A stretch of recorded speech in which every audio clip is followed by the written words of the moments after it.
Very warm welcome to Roy Hodgson and Christian Lønstrup. I have known Roy, I think, for more than 25 years. And the last time I saw you was yesterday at Mellem, because you have planned to do your preparation for the Premier League in Scandinavia.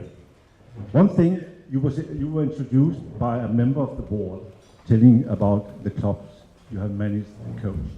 16 different clubs in 8 countries and 4 national teams. One thing, the first club was, in fact, a Swedish club, Halmstad, back in 75 or 6. Yeah, 76. You won the championship, you stayed there for 5 years, you won the championships one more time in 79. And there's a story I have to tell everyone, and you have to confirm whether it's true or not. After you won the championship for the second time, you came into a bar with all your players, and you ordered 12 whiskey. And the bartender said, okay, what about the players? Who of the players want to put ice in their whiskey? And you said, you have to ask them. They have to order themselves. Can you confirm if it's right or not? Because you have a status in Halmstad as a legend, so there are so many stories about it. You're quite close, really. It was 1976, and we came back. Our last, we won the championship at a place called Norrköping, 1 or 2 games before the end of the season. So when we got back, one of the directors from Norrköping had phoned his wife and got her to organise the local hotel. Not quite as glamorous as this one, but it was a nice hotel in Halmstad. So when we actually got off the coach, the wives were there, and we had a spontaneous party to celebrate our gold medal. But strange enough, that night there were 2 very famous Swedish comedians who you might know. Their name were Hasse Alfredson and Tage Danielsson. You know Hasse and Alfred? One of their songs was En torsdag kväll I Vedbäck, you might remember it. So they had their annual review that year, and they made things up as they went along. One of the things they did was Tage, who was the serious one, would interview Hasse, and they would try to do things which were topical.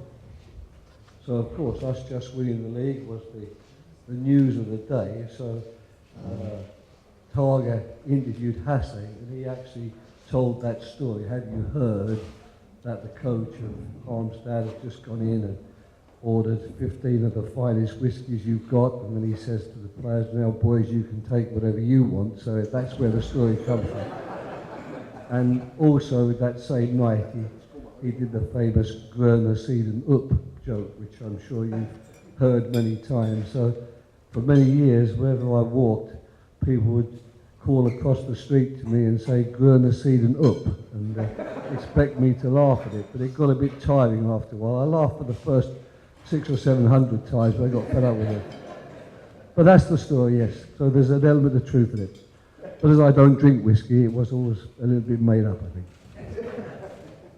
Roy, we'll get back to you and talk a little bit about your clubs in Scandinavia, how much they have meant to you. But Christian, you played more than 250 games for the first team of FC Copenhagen, split into 2 periods, because in between you played 2 seasons, as far as I remember, for Cagliari Calcio in the Italian Serie. But when you came back, you had Roy as a coach in the season 2000-2001, where FC Copenhagen won the Nobel. How do you remember Roy as a coach? Oh, it was a good time. He was a big name. He came from Inter, from Italy, I remember, and we both spoke Italian. A little bit better than me, I think.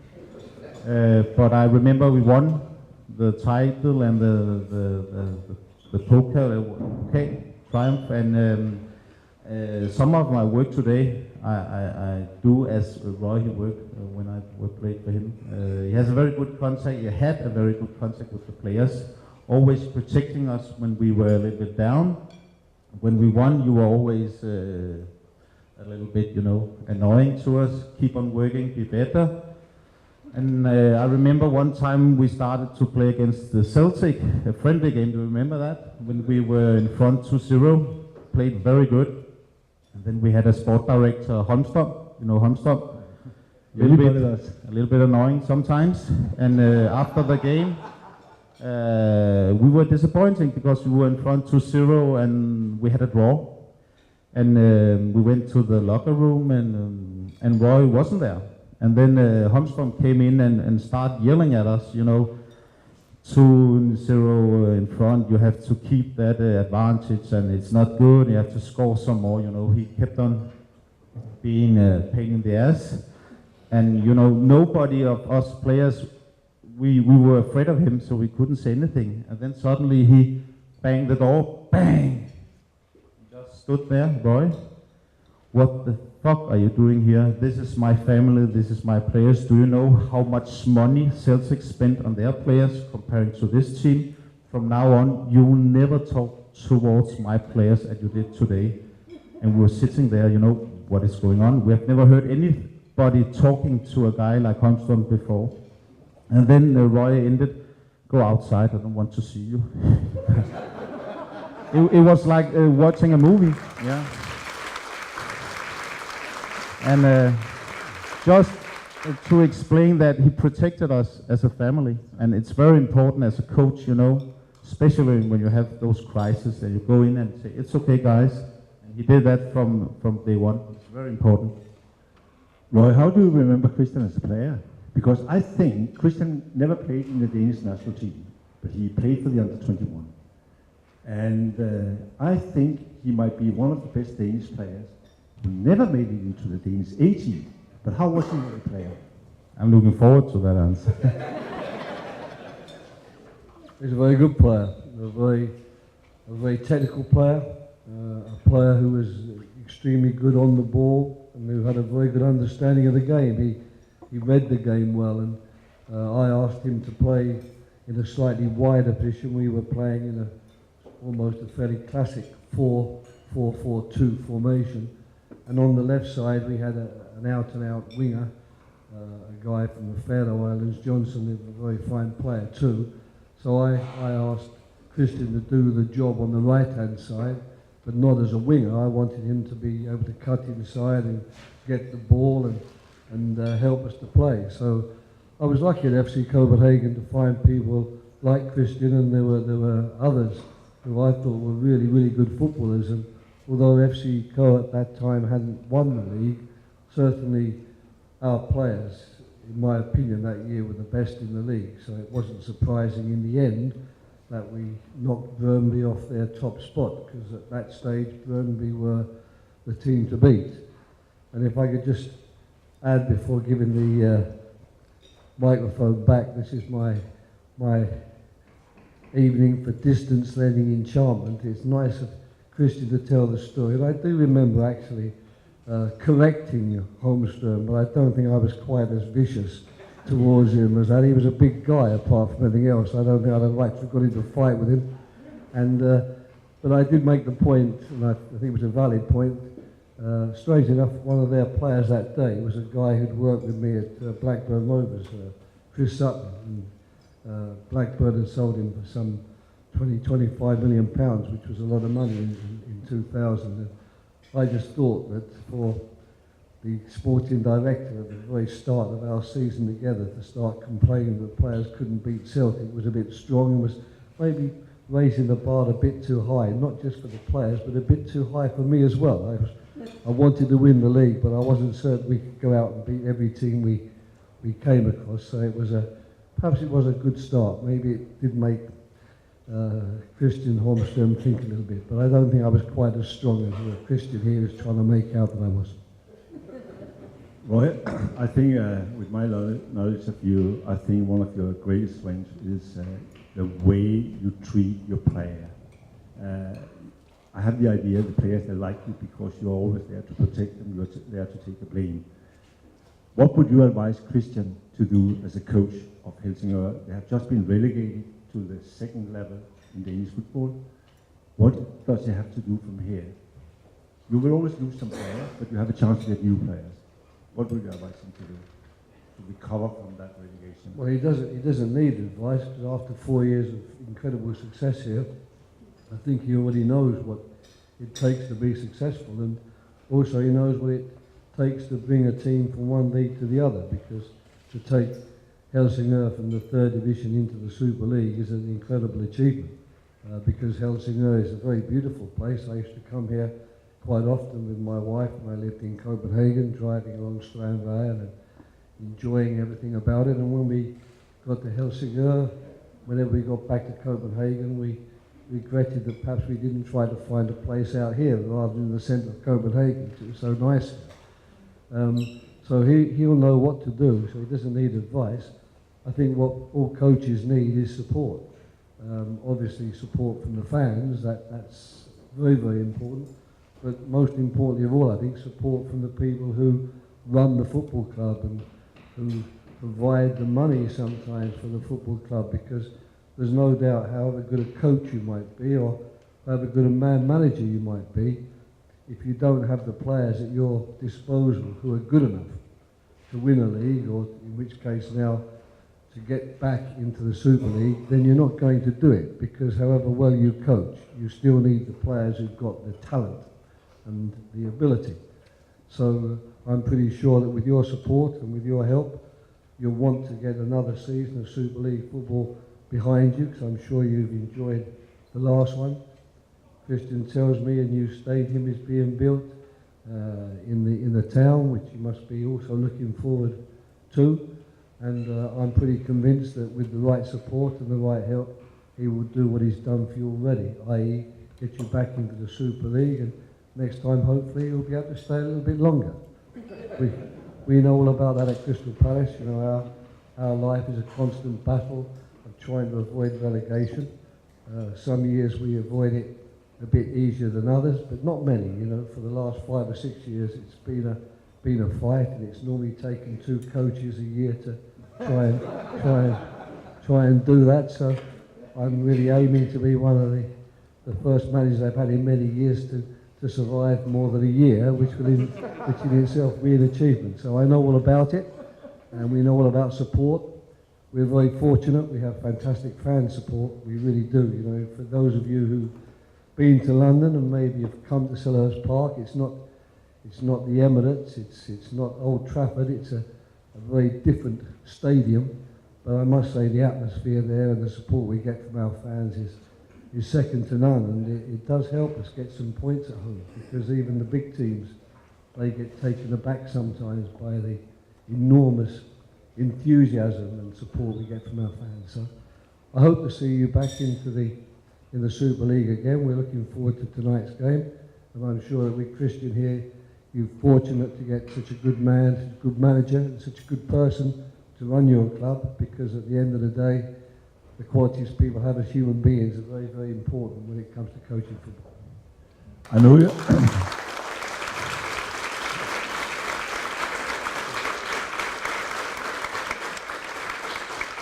I know you have to be back with your players, so just one thing for each of you.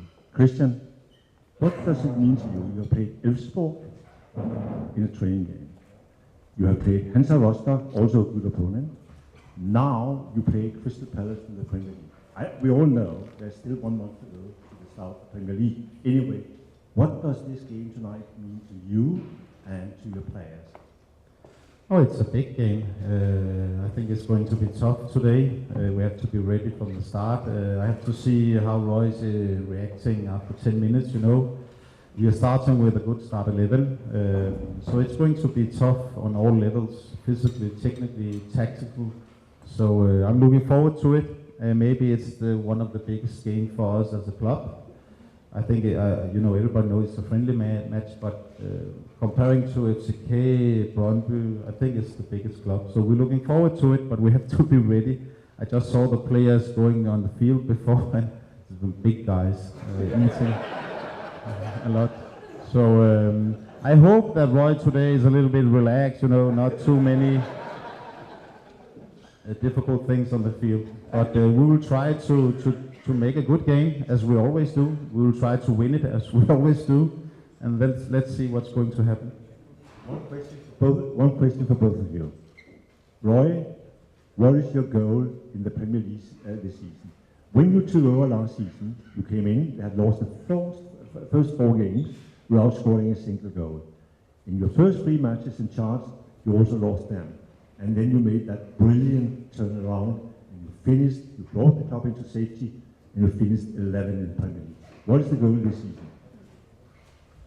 To stay in the league, our goal is always the same. It's not more complicated than that. We've lost 2 very, very important players. We'll find it hard to replace them. We have a small squad of players, at least in terms of the squad, in terms of people capable of playing in the Premier League. And it's a very tough league, the Premier League. You know, to be honest, outside of the top 5 or 6, virtually everyone, apart from that, if they're honest, will say we'll be more than happy if we're still here the season after this one, because there's so much money in the league and you lose so much when you get relegated. So our ambitions are not that high flown. They are to continue in the league. They are, of course, also to continue to play a style of football that we think is a good style of play, which our fans will like to come and watch, and to do things properly and to play the game properly, because these things are important. You know, we have a good reputation at the club. I think last year, for long periods, we were everybody's second or third favourite club, because, you know, the way we played and the way people went about their business.